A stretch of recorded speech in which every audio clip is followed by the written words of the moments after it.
Okay, hello, good day. So, ang topic natin is about drug-related, about PDEA. So, ang tanong dito is, what is PDEA? So, pag sinabi natin PDEA, anong unang pumapasok sa inyong isip?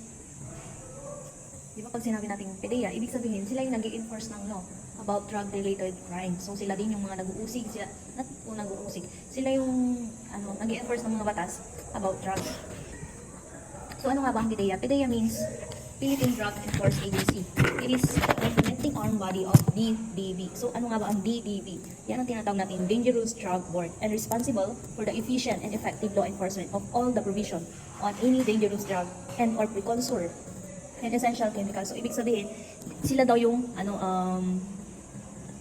nagiging responsible sa pag-enforce ng mga drug-related crimes or drug laws. And ang head ng PDEA is meron tayong tinatawag na Director General appointed by the President. So, sino nga ba ang President natin yan? Ang President natin yan is si President Ferdinand R. Marcos Jr. So, ang bagong Director General ng PDEA is si retired Major General Isagani Neres, was appointed as a new PDEA chief by President Ferdinand Marcos Jr. with his oath-taking ceremony held on February 4 at Malacanang Palace. So, si Neres is a lawyer and a member of Philippine Military Academy or the PMA, Hardika class of 1984. He replaced the former chief, Moro Virgilio Lazo. And kung merong general, merong dalawang deputy. Deputy ng administration and deputy ng operation. So, sino nga ba ang dalawang deputy ni general? Nandiyan si Deputy Director General for Administration, si ASEC Israel Efraim E. Dixon. Pangalawa naman, Deputy Director General for Operations, si ASEC Renato A. Gumban. Yan ang mga members ng PDEA. And PDEA Operation Unit, meron tayo, it absorb the National Drug Law Enforcement and Prevention Coordinating Center or the NDLE-PCC, created under EO or Executive Order 61.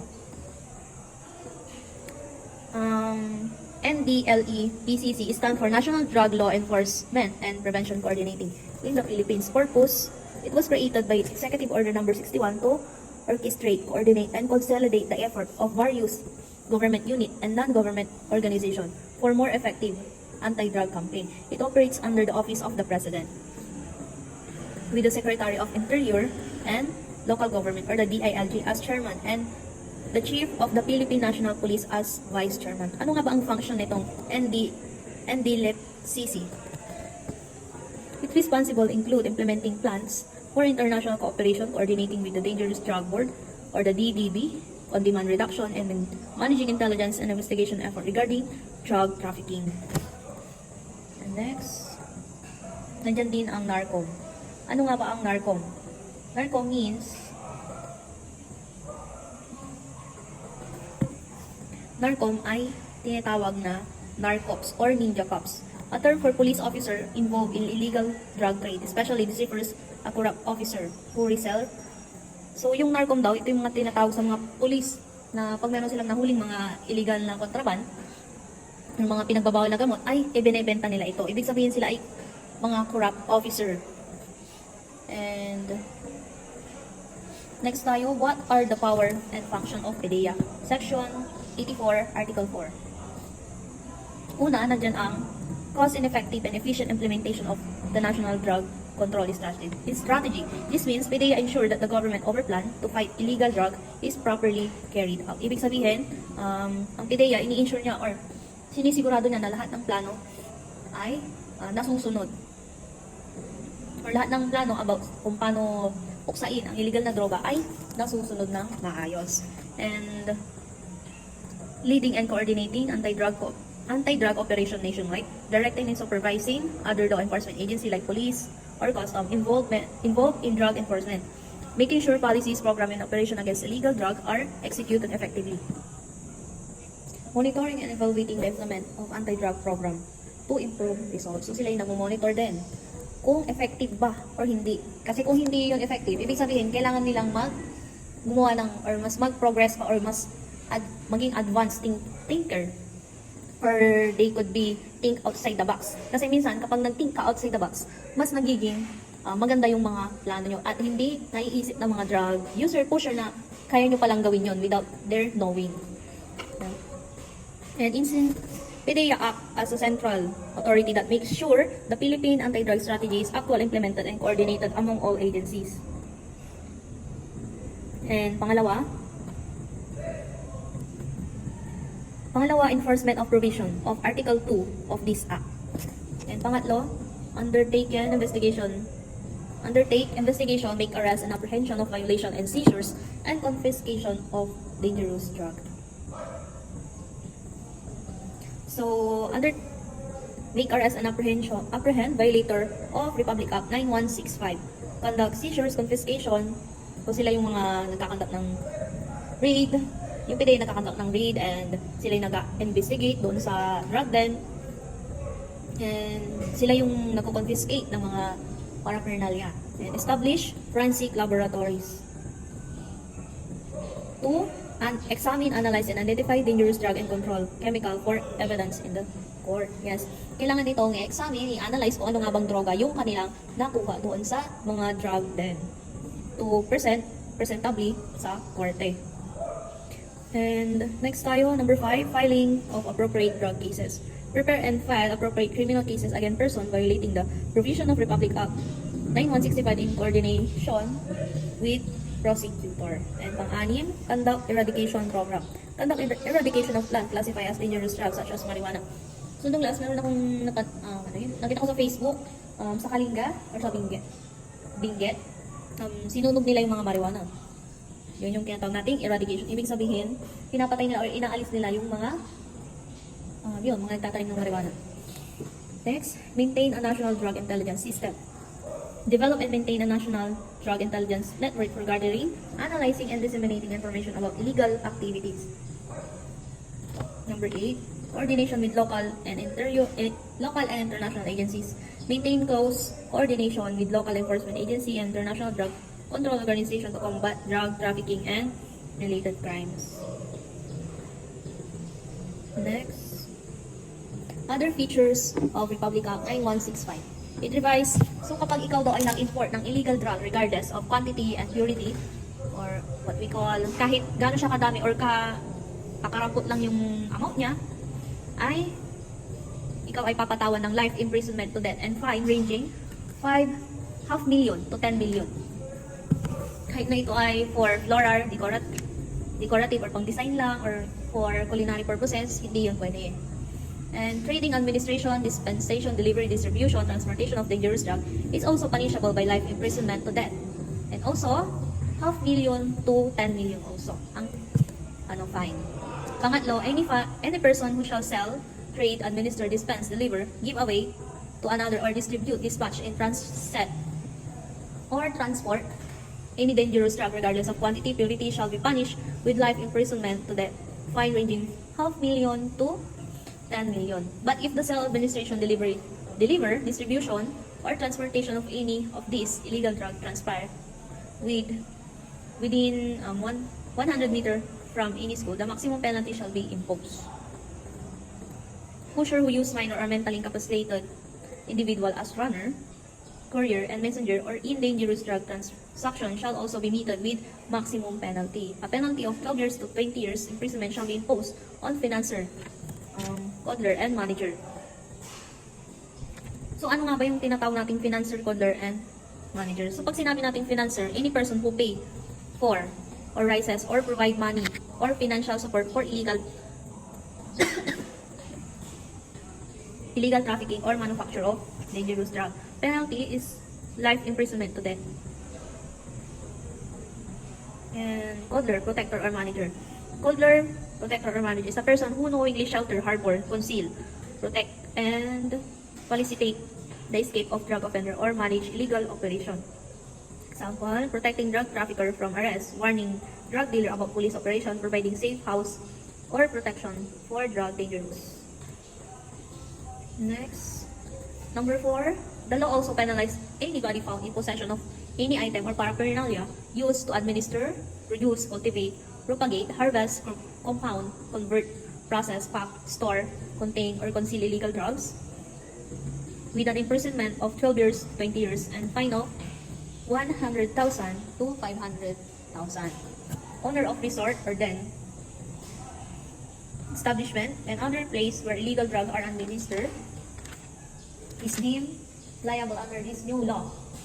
The same shall be confiscated and is treated in favor of the government. So ano nga ba yung tinatawag nating resort or den? Pag sinabi nating drug den, a drug den is a place where dangerous drugs are administered, delivered, stored, or sold to use or usually maintained or operate by a person for drug activities. Meron din tayong tinatawag na drug dives. Refers to a place where people go primarily to use or take drugs. So pag sinabi naman natin drug resort, is a place where people gather or frequently visit for the purpose of using dangerous drug. It is commonly a hangout place for a drug user. Establishment, any business or place or premises, bar, clubs, hotel, lodging houses, resort, restaurant, establishment, places. And next, any person who shall be convicted of violation of this new law regardless of quantity. Okay, nasabi na yan kanina. Next tayo.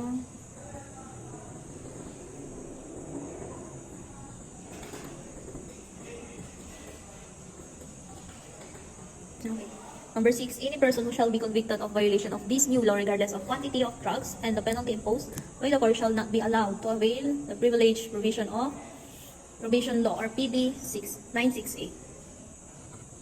So ano nga ba yung PD or Presidential Decree 968? It is a probation law of the Philippines in relation to drugs. A person convicted of a crime to serve their sentence in the community under supervision instead of going prison. So pag sinabi nating probation, ito yung ang gugugulin mo yung sentensya mo sa labas ng kulungan. Pero nandun pa rin ang supervision ng probation officer. And when it comes to drug offenses under Republic Act 9165 or the Comprehensive Dangerous Drug Act of 2002, probation is generally not allowed. Generally hindi allowed ang mga drug offenses or drug-related crimes na mag-grant sila ng probation, except probation may be allowed only in limited cases, particularly for first-time minor offender, such as possession of drug paraphernalia in Section 12 of Republic Act 9165. Some minor violation where the law allows rehabilitation or treatment. Instead of probation, the law often required treatment and rehabilitation program. Supervision by the government through agencies like the Dangerous Drug Board and the Philippine Drug Enforcement Agency.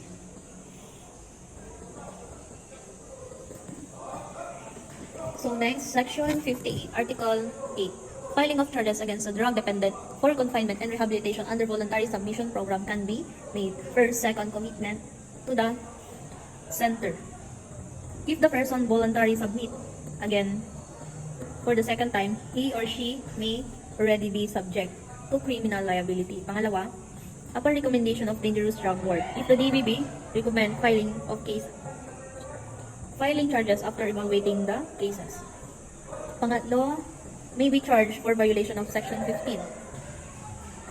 The person may be charged for use of dangerous drug, Section 15. And number 4, if convicted, if found guilty, the court may still order confinement and rehabilitation in treatment center.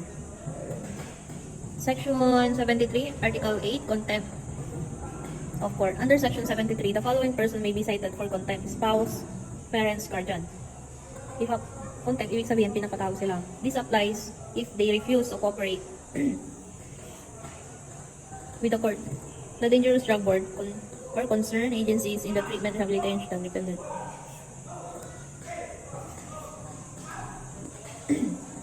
So meron tayong iba't ibang oplan. Meron tayong 12 anti-drug drive and operation concept used in government campaign against illegal drug in the Philippines, mainly implemented by agencies like PDEA, PNP, under the provision of Republic Act 9165. So unang Oplan Thunderbolt 1. Purpose: operate designed to create a strong impact on the criminal underworld involved in illegal drugs. Focus on intensify raid, surveillance, and arrest to weaken drug network. Pangalawa, Oplan Thunderbolt 2. Conduct operation to locate and neutralize suspect illegal drug laboratories, target drug manufacturing facilities producing dangerous drug like shabu. Pangatlo, Oplan Thunderbolt 3. Focus on not neutralize and arrest of big-time pusher, dealer, and drug lord. Usually involve major intelligence operation and coordination among law enforcement agency. Pang-apat, Oplan Iceberg. Deploy of a special operation team in drug-prone areas. Goal is to eliminate illegal drug activities in communities through surveillance, arrest, and community operation. Number 5, Oplan Hunter. Number 5, Oplan Hunter. Sabi dito, operation targeting military and police personnel involved in illegal drug activities. Aim is to remove scalawag within the uniformed service and maintain the integrity of law enforcement. Next, number 6, Oplan Mercurion. Operation against drug stores, pharmacies, and outlet violating drug regulation, selling regulated drug without license or beyond allowed quantities. Conduct with the Dangerous Drug Board, Department of Health, and the BFAD, or the food na ngayon ay tinatawag na FDA, Food and Drug Administration. Example, a pharmacist in the city is found to be selling controlled prescription drug like diazepam without prescription and beyond permit quantities. PDEA and the DOH and FDA raid the store and confiscate drug and files charges. Number 7, Oplan Tornado. A special operation in drug notorious and high-profile areas, place known for heavy drug activities and public nuisance. It like sweep operation to clear drug den and hotspot. Example, a barangay or commercial district known for illegal drug transaction is identified. PDEA and PNP conduct a multi-agency town-wide raid, arresting user and pusher, and dismantling drug den. Number 8, operation ay Oplan Green Gold. Green Gold, a nationwide marijuana eradication program in cooperation with local government and NGOs to destroy marijuana plantation. Green Gold refers to eradication of marijuana crops. Local government unit, NPDEA, identify a large marijuana plantation in mountain. They carry out clearing operation and physical uproot and burn the plant. Number 9, Oplan Sagit Yagit.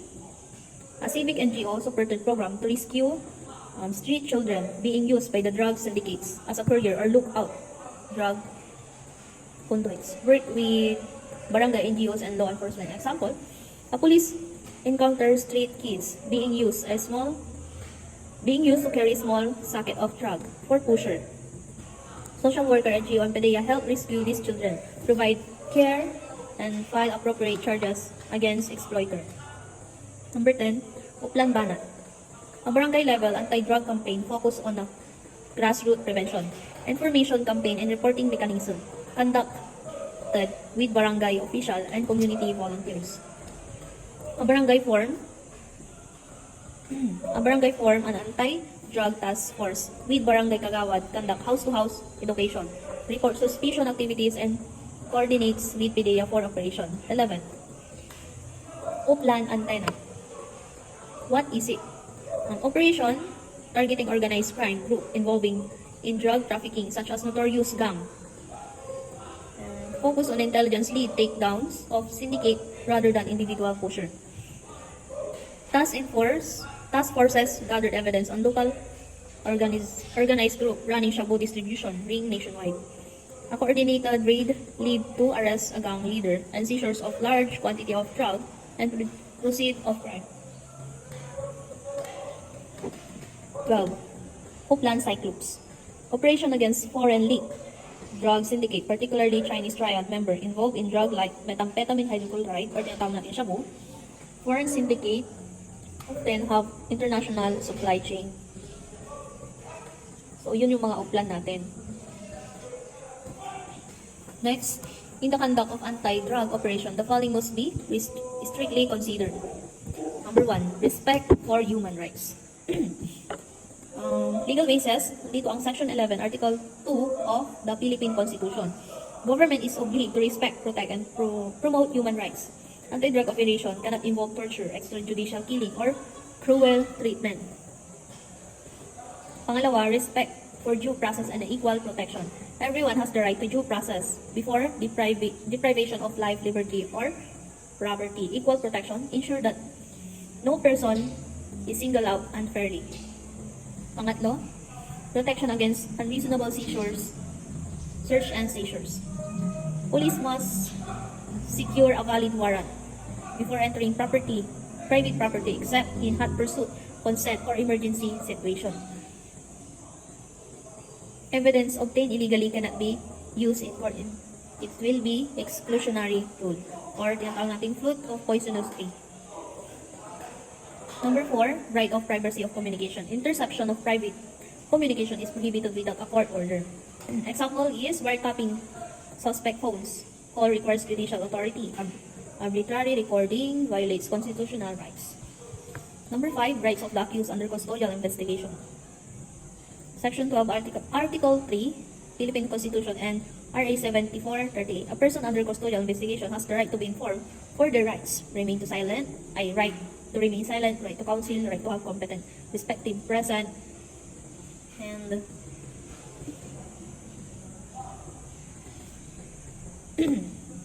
a suspect arrested in bypass is read their rights Miranda type warning before questioning as required for Republic Act 7438. Statutory rights of accused under Republic Act 7438. Right to medical attention while in custody, right to humane treatment, right to inform relative or friends for detention. Next. So, ano nga ba yung nababanggit kong Republic Act 7438? It's a rights of person arrested, detained, or under custodial investigation. Next is Republic Act. Ang title nun is an act defining certain rights of person arrested, detained, or under custodial investigation and for other purposes. And then yung mga rights nila, rights upon arrest or detention, detention rules, prohibition against certain acts, accountability. That's all. Next naman, principle of drug operation are: una, knowledge of circumstances, or necessary force. Ng Article 11, Chapter 3 ng Revised Penal Code. Law enforcement must understand when and how force may be used during operation, using physical restraint to prevent escape, but not exceed what is considered reasonable or necessary. Pangalawa, knowledge of statutory provision on arrest. Rule 113, Rule on Criminal Procedure.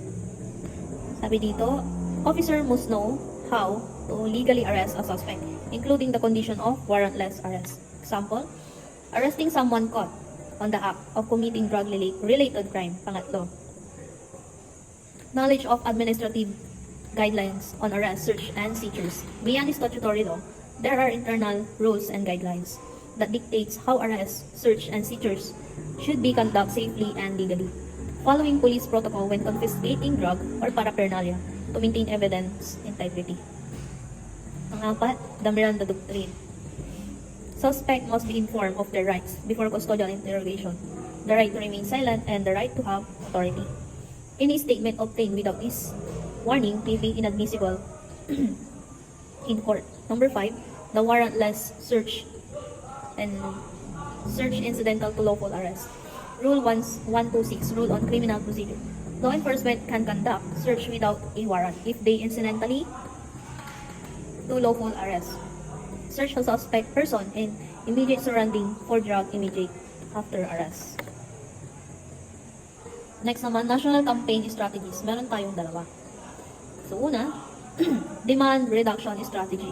Focus on reducing the desire and demand for drug in society. Sabi dito, A, preventive education and informed campaign. Target is the public, especially yung mga kabataan. And how? By school program, media campaign, community awareness. And goal is to inform people about danger of drugs and promote healthy lifestyle. Pangalawa, treatment and rehabilitation of drug dependent. So, helping addicts recover through medical and psychosocial support by rehab center, counseling, therapy, and reintegration program. Goal is to reduce relapse and assist drug dependent in becoming productive member of society. So, pangalawa, supply reduction. Focus on reducing the availability of illegal drugs. A. Dangerous drug enforcement. Arresting traffickers, dismantling drug laboratories, border control, and limits the production, distribution, and sale of illegal drugs. Judicial and legislative measures. Actions strengthening law, imposing penalties, and ensure swift prosecution. Goal is to deterrent effect and support enforcement operation illegally. That's all.